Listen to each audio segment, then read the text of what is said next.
Some voices don't fade, they echo. They carve themselves into the heartbeat of generations and refuse to leave. This was the day the music stopped breathing. Some moments refuse to die. They don't fade, they don't dim, they sink their roots into the marrow of humanity and stay there forever. This was one of those moments. The day the music stopped. The day the planet forgot how to breathe. The day a single heartbeat in Los Angeles sent a shockwave across every continent, every language, every generation. Michael Jackson, June 25th, 2009. And 16 years later, something strange still happens. A teenager in Seoul who wasn't even born in 2009 suddenly feels tears on her cheeks when Billie Jean plays in a convenience store. A 40-year-old man in Sao Paulo stops dead on the sidewalk because a street performer just nailed the lean from Smooth Criminal. A little girl in Lagos asks her mother why the man in the red jacket on the old VHS can make the whole world dance with one spin. They never met him. They never saw him live, yet they feel like they lost someone they loved. Tonight, you're going to understand why. By the end of this story, you will carry a piece of him you didn't have when you clicked play. You will understand why holograms still sell out arenas, why flash mobs still erupt on random June afternoons, why his streams climb higher every single year, why the mere silhouette of a fedora and a glove is enough to silence a room. Because Michael Jackson didn't just leave music behind, he left a frequency the human heart is permanently tuned to. Let's go back to the beginning. Gary, Indiana, 1958. A tiny brick house on 2300 Jackson Street. 9 children, 1 bathroom, dreams bigger than the sky outside their window. Joseph Jackson worked the steel mill by day and drilled his sons like a military unit at night. The belt was quick. The expectations were merciless. But in the middle of that pressure cooker stood a little boy with eyes too large for his face and a voice that sounded like it had been kissed by something divine. 6 years old, and he was already the lead singer. 8 years old, and he was carrying the Jackson 5 on his narrow shoulders.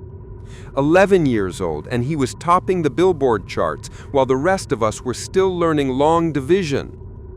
Then came the 1970s. He broke free, off the wall. A grown man finally allowed to play. Disco died the day that album dropped because Michael had already invented the next thing.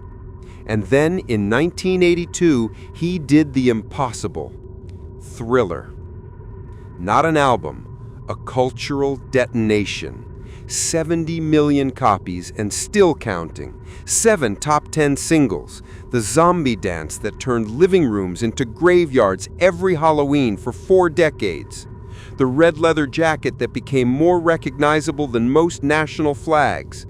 And on May 16th, 1983, at Motown 25, he did something no human being had ever done before or has ever done since. He moonwalked. 1 step backward, 1 illusion so perfect that gravity filed a complaint. In that single 8-second moment, he rewrote what a body could do. He turned a stage into a spaceship and took 8 million people with him in real time. He became the first black artist MTV couldn't keep off the air. He made music videos into short films with budgets bigger than most Hollywood movies. He made the entire planet dance in the same direction at the same time without ever issuing an order. He was 24 years old and already the most famous human being who had ever lived. But fame that bright casts very long shadows. The skin condition that lightened his face became tabloid ammunition. The surgeries became punchlines.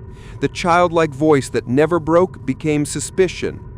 Neverland Ranch rose like a Peter Pan dream in the California hills, and the world decided it was weird instead of magical.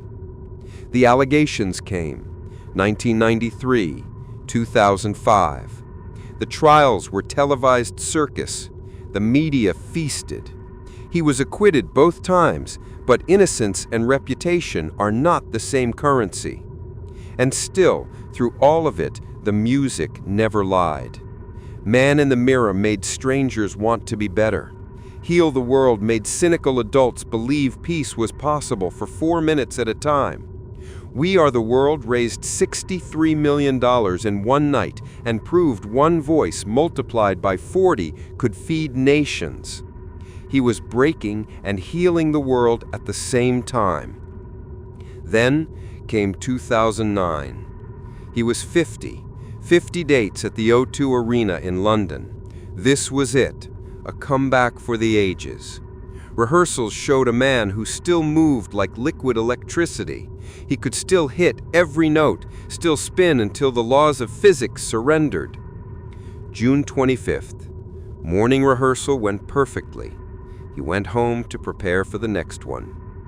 At 12:21 p.m., his personal physician found him in bed, barely breathing. CPR on the floor. 911 call at 12:22. Paramedics arrived at 12:26. UCLA Medical Center. Official pronouncement, 2:26 p.m. Cardiac arrest. Propofol. A doctor asleep at the wheel. The news spread faster than any story in human history. Twitter servers collapsed for hours.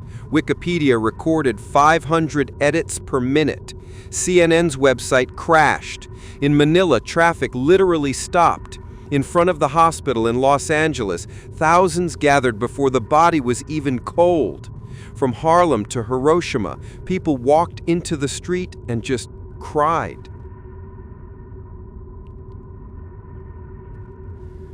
One billion people watched the memorial.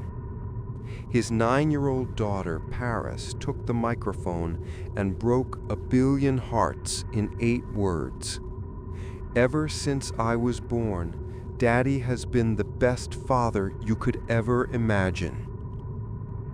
The golden casket on the stage looked like something built for a pharaoh who ruled with rhythm instead of gold. And then something astonishing happened. Instead of fading, he grew. His catalog sales exploded. His streams multiplied every year. A hologram performed at the Billboard Awards and brought grown adults to their knees. Every major artist who has dominated the last 15 years, Bruno, The Weeknd, Beyoncé, Bieber, BTS, Dua Lipa, all of them stand on shoulders wearing a single sequined glove. Gen Z discovered him on TikTok and decided the 80s were cool again. They learned the Thriller dance in bedrooms and performed it perfectly in shopping malls on June 25th. They tattoo MJ on their wrists without ever having to explain who it is. They argue on the internet that he is bigger than Elvis, bigger than the Beatles, bigger than God, and they mean it. Leaving Neverland came in 2019. The accusations roared back. Spotify playlists were debated. Some removed, most didn't. And still, the streams climbed higher than the year before. Because here is the secret the world quietly agreed on. The music was never on trial. The magic was never on trial. What he gave us was bigger than the flaws of any one man. He was the last universal star, the last voice every continent recognized instantly, the last silhouette that needed no introduction. There will never be another. Every June 25th, the ritual repeats itself. Candles on the Hollywood Star, flowers at the mausoleum, flash mobs in 47 countries at the exact same minute. Strangers wearing fedoras they bought just for this one day. And somewhere, always, a little kid who has no idea why they're crying when human nature comes on the radio.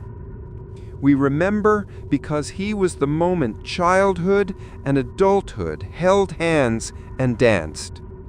We remember because he proved that one human being could make 8 billion others feel less alone. We remember because in a world that loves to tear its heroes down, something in us refuses to let this one fall. He didn't die, he transformed. From a man into a frequency, from a singer into a religion without walls, from Michael Jackson into the permanent soundtrack of the human spirit. And as long as there are moonlit bedrooms where kids still try the moonwalk in their socks, as long as there are wedding dance floors that explode the second PYT drops, as long as there is a single heart on this planet that still believes one voice can heal the world, the king of pop will never, ever leave the building. He simply became the air we dance in, and we will keep breathing him in forever.